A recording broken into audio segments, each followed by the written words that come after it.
बोली भक्तवत्सल भगवान की जय, द्वारिकाधीश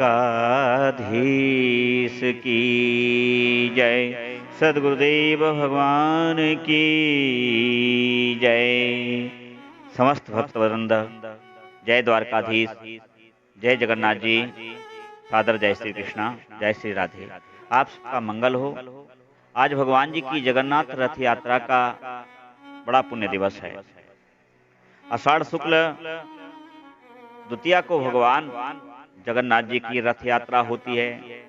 आइए हम जानते हैं कि कैसे भगवान इस धराधाम पर जगन्नाथ जी के रूप में स्थापित हुए। एक बार की बात है, द्वारिका में मां यशोदा जी, देवकी जी, रोहिणी जी और सुभद्रा जी एक साथ पधारे। समस्त रानियों ने एक दिन जिज्ञासावश दोनों माताओं से पूछा कि हमारे स्वामी जी के बारे में आप कुछ बतलाइए, इनकी बाल लीलाओं के बारे में आपसे अधिक कौन जानता होगा, आप वह कथा रस हमको श्रवण कराएं। देवकी बोली कि मेरे पास तो लल्ला बहुत देर बाद आए, इसका रस स्वादन तो यशोदा जी ही कराएंगी। यशोदा जी बोली कि मेरे लल्ला की जब कोई बात करे तो मुझे बड़ो अनंत सुख मिले। यासो ये कथा रोहिणी जी सुनाएंगी। रोहिणी जी ने कहा कि देखो कथा तो मैं सुनाऊंगी, किंतु मेरा एक अनुबंध है। अनुबंध क्या है? कृष्ण और बलदाऊ दोनों इस कथा को ना सुने, उनके परोक्ष में मैं कथा सुनाऊंगी। ऐसी ही व्यवस्था हुई। एक दिन ऐसे शुभ अवसर का लाभ उठा करके सुभद्रा जी को द्वार पर पहरेदार बना के खड़ा कर दिया कि कोई ना आने पावे। कृष्ण बलराम भी नहीं, और द्वारपाल अब बन गई सुभद्रा जी और कथा प्रारंभ है गई। अब कथा प्रारंभ हुई, भगवान कृष्ण की बाल लीलाएं विधि हर को भी जो है मोहित करती हैं। तब समस्त रानी पटरानियां उस कथा लीला अमृत में खो गईं, और उसी समय सुभद्रा जी जो द्वारपाल बनी थीं, वह भी भगवान कृष्ण कथा अमृत का पान करते करते वहीं बैठ गईं। और उनको लगा कि मेरा शरीर धीरे धीरे पिघल रहा है। उसी समय भगवान कृष्ण बलराम पधार गए, और जब उन्होंने अपनी मां रोहिणी के मुखारविंद से अपने लीला चरितामृत का श्रवण किया, तो भगवान और बलदाऊ एक दूसरे को निहारने लगे, और निहारते निहारते दोनों की आंखों में आंखें डाल के दोनों की आंखें फटी की फटी रह गईं, और मोह खुला का खुला रह गया। उसी समय नारद भगवान पधारे, और नारद जी भी उस कथा अमृत पान करके आनंदित हुए, और भगवान के उस स्वरूप को देख करके गदगद हो गए, और भगवान के चरणों में गिर पड़े। सबकी तंद्रा टूटी। नारद जी को भगवान ने आशीर्वाद दिया, और नारद जी ने कहा, प्रभु इतने सुंदर इस स्वरूप का अब भक्तों को आप कब दर्शन देंगे? नारद जी से कहा, नारद जी आप मेरी प्रतीक्षा करिए, अवश्य मैं कलयुग में आपको इस रूप में दर्शन दूंगा। और फिर राजा इंद्रद्युम्न के स्वप्न में भगवान दिखाई दिए, और राजा इंद्रद्युम्न से कहा कि राजा वृक्ष के तने से प्रतिमा बनाओ मेरी, और एक नहीं 3 प्रतिमाएं बनाओ, एक मेरी, एक बलदाऊ जी की, एक सुभद्रा जी की, और साथ में चक्र सुदर्शन के साथ उन्हें स्थापित कर दो। राजा बड़ा प्रसन्न हुआ, इतना प्रसन्न हुआ कि आज भगवान का दर्शन हुआ है। राजा बड़ा धार्मिक था।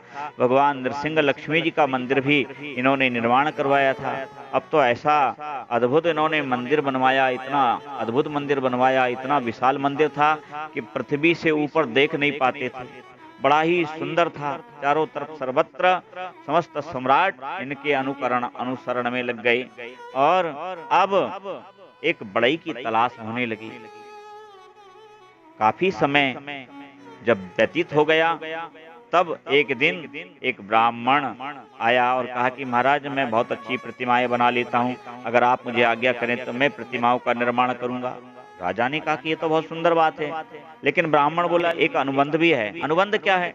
अनुबंध ये है कि मैं प्रतिमाएं एकांत में कक्ष में बनाऊंगा, जिसके द्वार खिड़की और सभी प्रकाश वाले छिद्र बंद रहेंगे, और कोई उसके अंदर ना झांकेगा ना कोई अंदर आएगा जब तक मैं आज्ञा ना करूं।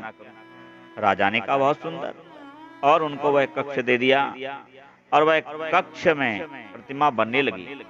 अब प्रतिमा बनी कुछ दिनों तक तो खटपट की आवाज आई, किंतु उसके बाद आवाज बंद हो गई।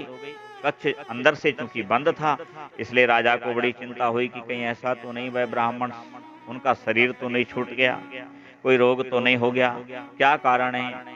अतः एक दिन राजा ने कक्ष खोल करके जो देखा, तो देखते क्या है कि साक्षात विश्वकर्मा जी वहां विराजमान हैं और उनके हाथ में 3 प्रतिमाएं हैं, किंतु प्रतिमाएं अपूर्ण हैं। आहा, अनुबंध के आधार पे विश्वकर्मा जी पधार गए और राजा बुरी तरह से वहां रुदन करने लगा। जब राजा रुदन करने लगा, तब भगवान नारायण का जाप करते हुए नारद जी पधारे। नारद जी ने कहा, राजा दुखी मत हो, इसमें भगवान की ही आज्ञा थी। भगवान का मैंने जो दर्शन किया था वहाँ इसी स्वरूप में किया था, जो प्रतिमाओं का स्वरूप है। भगवान के वहाँ हाथ पैर नहीं दिखते थे, भगवान का मुंह फटा था, आंखें फटी थी, और इसी रूप में भगवान यहाँ विराजना चाहते हैं। तुम ऐसे ही प्राण प्रतिष्ठा करा दो। राजा नारद जी की बात मान करके प्राण प्रतिष्ठा करा दिए। तब से भगवान जगन्नाथ जी यहाँ पर प्राण प्रतिष्ठित हो गए। अब राजा ने स्थापित करवा दिया, और ज्येष्ठ पूर्णिमा पर प्रभु का महाअभिषेक होता है। आज भी 108 घड़ों से उसमें नाना प्रकार की औषधियां, सुगंधित द्रव्य पदार्थ आदि डाले जाते हैं और भगवान को स्नान करवाया जाता है। एक तो कच्चे मिट्टी के घड़े, ऊपर से 108, उसमें फिर खस आदि सुगंधित और ऐसी शीतल वस्तुएं। भगवान को इससे सर्दी लग जाती है, क्योंकि भगवान बाल रूप में पधारे हैं, इसलिए बाल लीलाओं का पूरा लीला दर्शन करा रहे हैं। भगवान को जब शीत लग जाता है, तब फिर भगवान एकांत वास लेते हैं, और एकांत वास में राज वैद्य चिकित्सा करने के लिए आते हैं। तब भगवान को भोग नहीं दिया जाता, भगवान को केवल काढ़ा पिलाया जाता है, और वह काढ़े का भोग भक्तों में बांटा जाता है।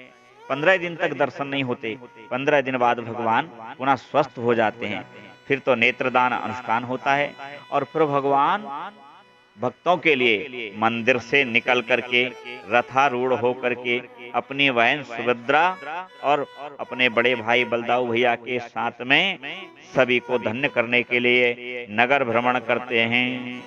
और यह यात्रा भ्रमण करते हुए गुंडिचा मंदिर तक जाती है। 3 रथ इसमें होते हैं। भगवान जगन्नाथ जी का जो रथ है उसका नाम है नंदी घोष रथ।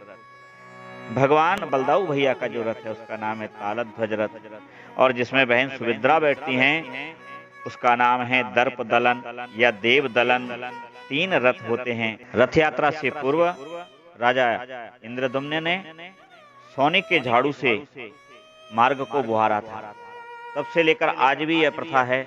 आज भी जो वहाँ का प्रमुख होता है वह स्वर्णमयी झाड़ू लगा करके फिर भगवान रथारूढ़ होकर के रथ से यात्रा प्रारंभ करते हैं। और आज भी गोपनीय ढंग से ही मूर्ति का 21 दिन तक निर्माण होता है। स्कंद पुराण में कहा गया कि जो व्यक्ति नीलाचल अर्थात जगन्नाथपुरी से गुंडीचा तक कीर्तन करता हुआ जाता है वह जन्म मरण से मुक्त हो जाता है। जो दंडवत करता हुआ जाता है वह विष्णु के धाम को जाता है, और जो गुंडीचा में रथारूढ़ विग्रह दर्शन पाता है वह रथ यात्रा के दर्शन से लक्ष्मी नारायण के धाम को प्राप्त होता है। फिर तो आगे कथा है। जगन्नाथ जी की रथ यात्रा आषाढ़ शुक्ल द्वितीया को होती है, और गुंडीचा पहुंच जाते हैं उस दिन, और तृतीया को लक्ष्मी जी भगवान को खोजते हुए वहां पधारती हैं, किंतु दैत्यपति के द्वारा उन्हें द्वार पर रोक लिया जाता है। इससे क्रोधित होकर के महारानी लक्ष्मी भगवान के रथ का पहिया तोड़ देती हैं और रुष्ट होकर के और मंदिर में जाकर के बैठ जाती हैं। जब भगवान जगन्नाथ जी को ये खबर लगती है तो पंचमी के दिन फिर भगवान वहां जाते हैं, और नारी सम्मान का संदेश देते हुए भगवान बड़ा अनुनय विनय करते हैं और लक्ष्मी जी से क्षमा मांगते हैं। और इस प्रकार 10वीं के दिन फिर रथ गुंडीचा से पुनः जगन्नाथपुरी की ओर आता है। भगवान 4 दिन तक रथ में ही रहते हैं, फिर भगवान अपने मंदिर में पधारते हैं। ऐसी दिव्य कथा, जो भी इस कथा को सुनता है उसके समस्त पाप नष्ट होकर के पुण्यों का अर्जन होता है, और उसे जीवन में एक बार अवश्य दर्शन होता है। बोलिए भक्त वत्सल भगवान की जय, जगन्नाथ जी महाराज की जय। श्रीमन्नारायण नारायण नारायण, लक्ष्मी नारायण नारायण नारायण।